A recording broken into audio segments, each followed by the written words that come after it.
Welcome to the CEC Report. It's the 23rd of February. I'm Robert Barwick and I'm joined by CEC leader Craig Isherwood. Welcome, Craig. Yeah, thanks, Robbie. In this week's CEC Report, who is threatened by Jeremy Corbyn's idea of a financial system that serves the nation? And the government is lying. Bail-in will steal deposits. Stop them with Glass-Steagall. So first, who is threatened by Jeremy Corbyn's idea of a financial system that serves the nation? So Craig, we're going to leave Australia for a little bit today. We've been really going after this bail-in question. We're not changing the subject though, because it really is the same subject.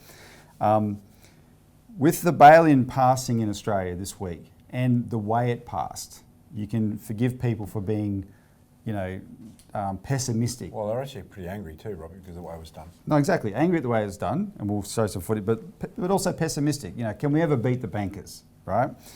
Well, that is the wrong way of looking at it. That's why we want to talk about Jeremy Corbyn today.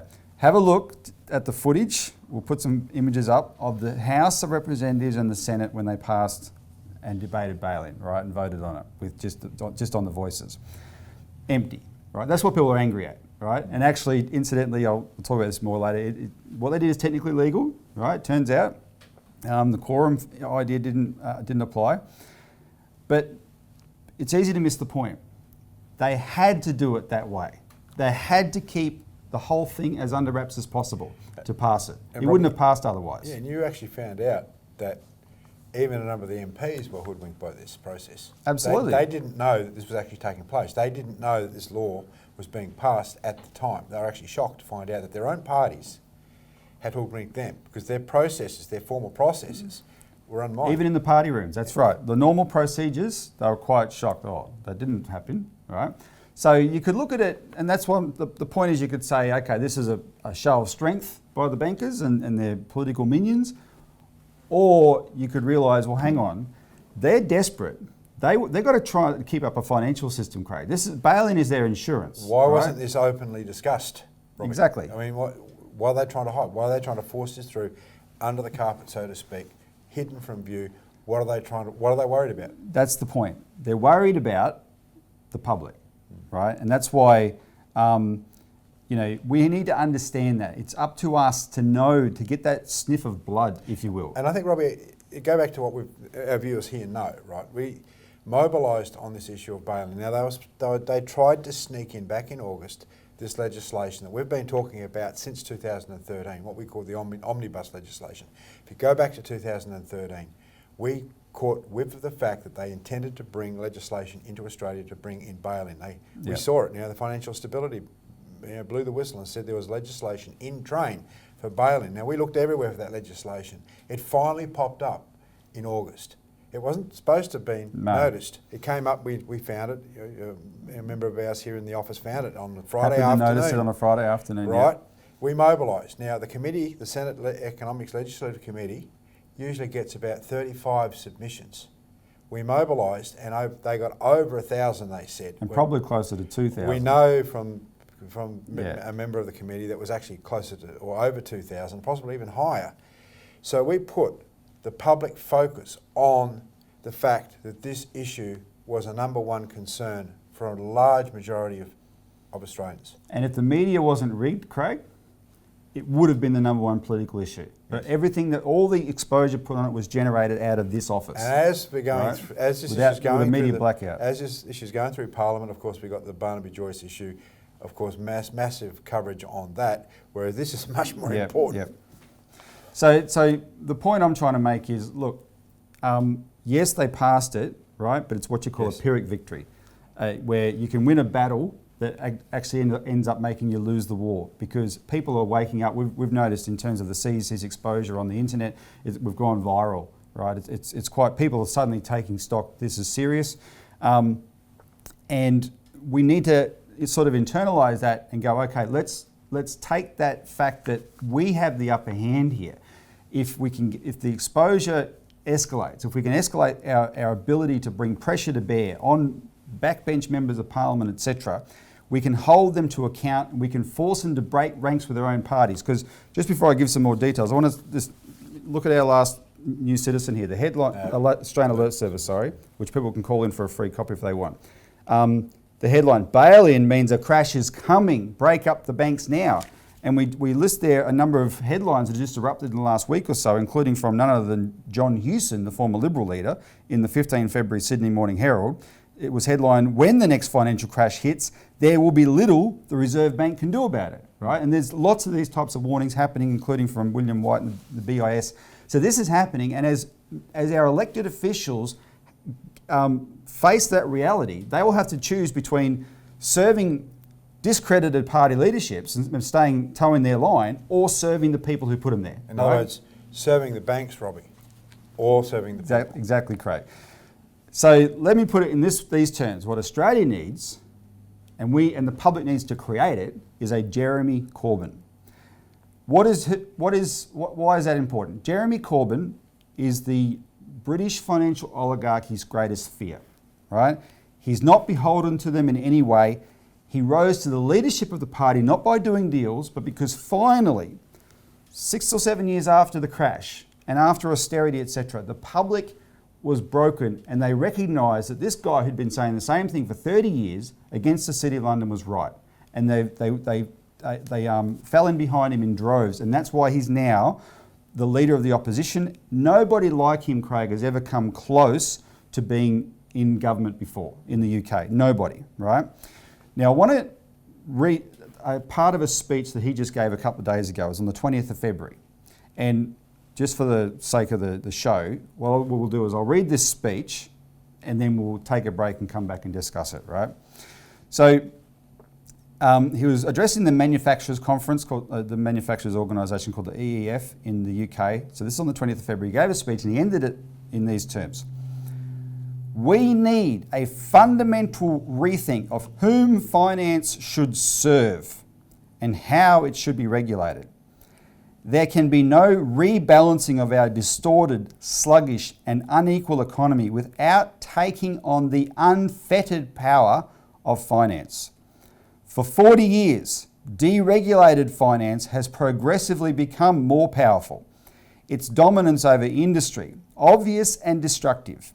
Its control of politics, pernicious and undemocratic.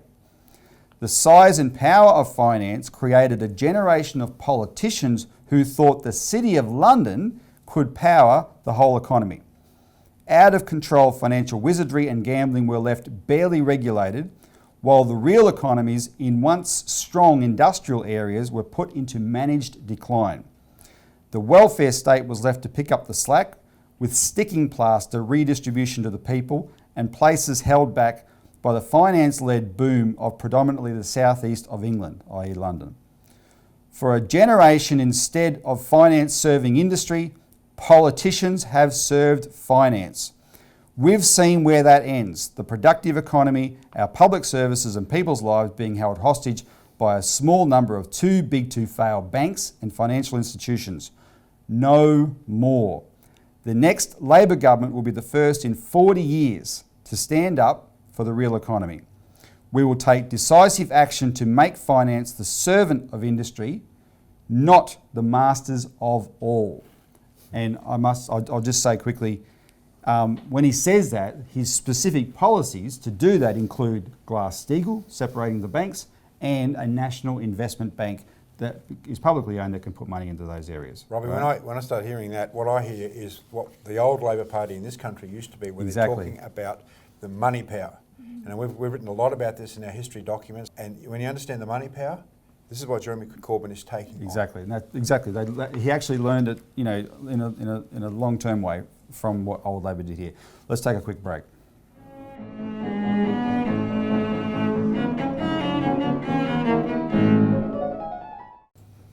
Welcome back to the CEC Report, where we're discussing who is threatened by Jeremy Corbyn's idea of a financial system that serves the nation. And before the break, Craig, we read that segment of Corbyn's recent speech on that, where he said the financial system must serve the nation, not the other way around, right? And the media in the UK is flipping out about it. But here's the question. Who could possibly be threatened by that concept, right? Unless you're a banker, in charge of the financial system. Well, particularly that, for the last 40 years, as Jeremy said, a banker that has had a financial system of pure speculation, that created the first global financial crisis, which hasn't been fixed. We're heading for the second one, as John Hewson has said, and this one, with all the bubbles that have been created, is going to be far, far worse, and the bankers are in the hot seat. They want to continue to prop up this thing without any sort of fundamental reform. You can't solve this problem without dealing with fundamental issues. No, exactly. What people have to understand about the bankers, especially in the UK, but around the world, the City of London, where it's just this 1 square mile where the banking sector is concentrated, it's actually the heart of the British establishment, right? The British financial oligarchy.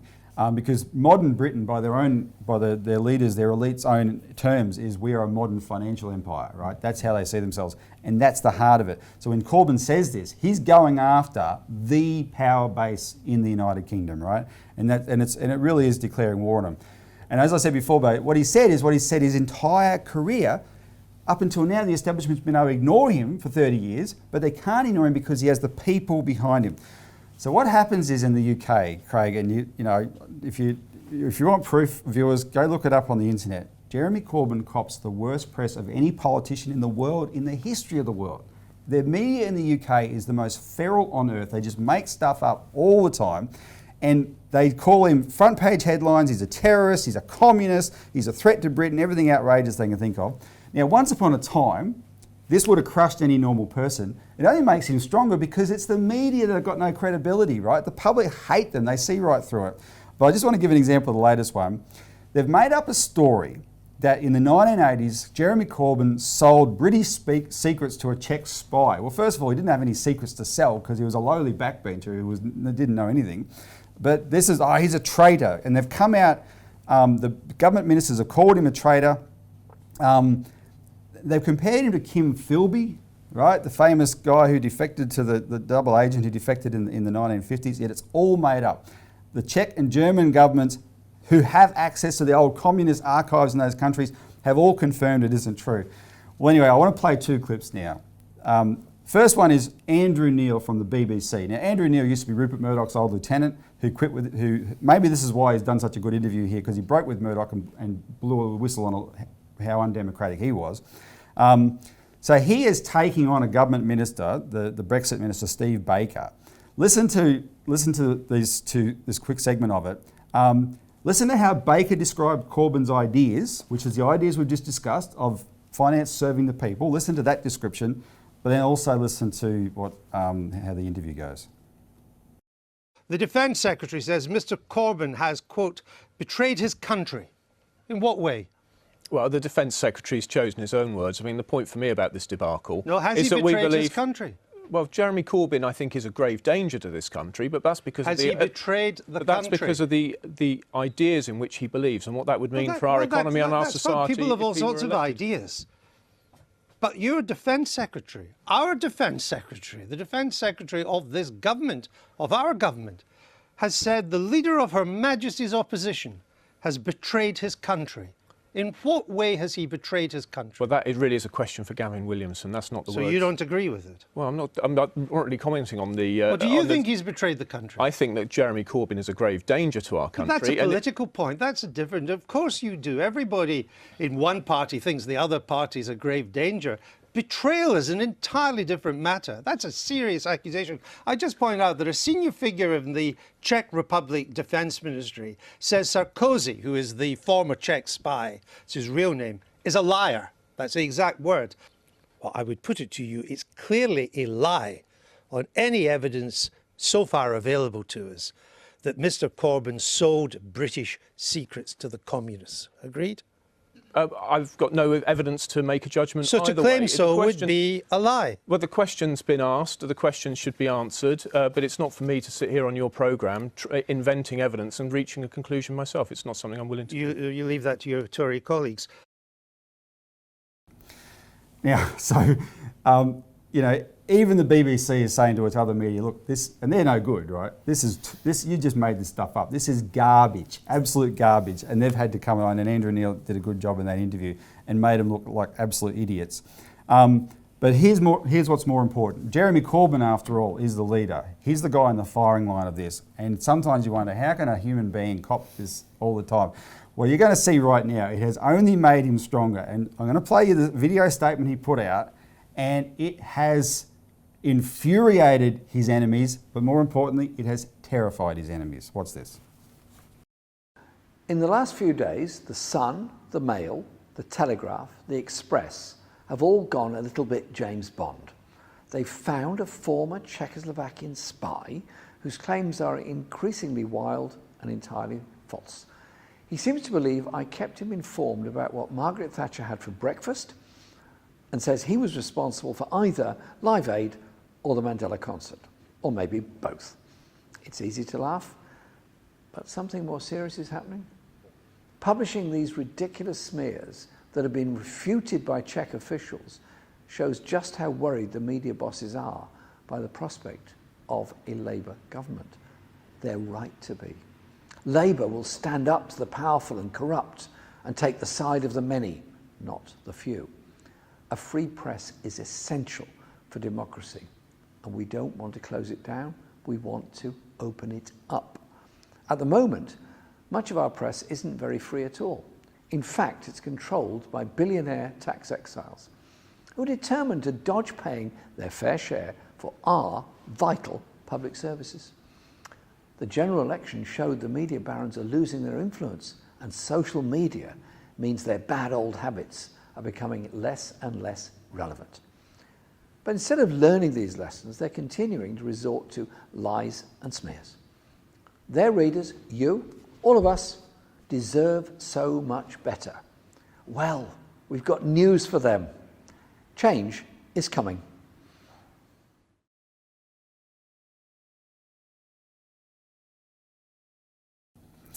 So, Craig, you can tell when the way Corbyn talks. He understands that his enemies in the establishment, although they are the establishment, they don't have all the power. And my question for you is, isn't the way they had to sneak through bail-in here and there's all the underhanded stuff, isn't that proof of the same thing here? They don't have all the power. Robert, absolutely. I mean, look, the fact is that we're heading for the second global financial crisis. Everyone everywhere is warning of it. You look around at the nature of all the different bubbles.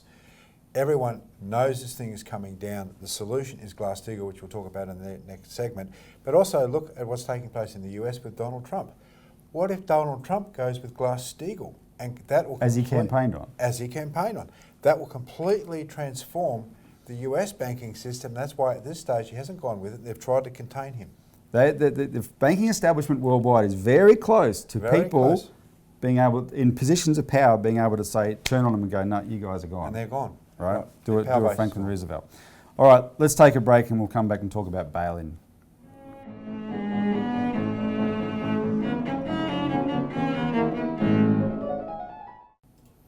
Welcome back to the CEC Report. Finally, the government is lying.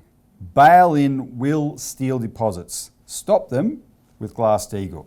So, Craig, because of the public anger that you referred to earlier over bail-in, the Treasurer, Scott Morrison, has rushed out a letter for his Liberal MPs that they can use to reply, send to their constituents who are demanding to know why they passed this, right?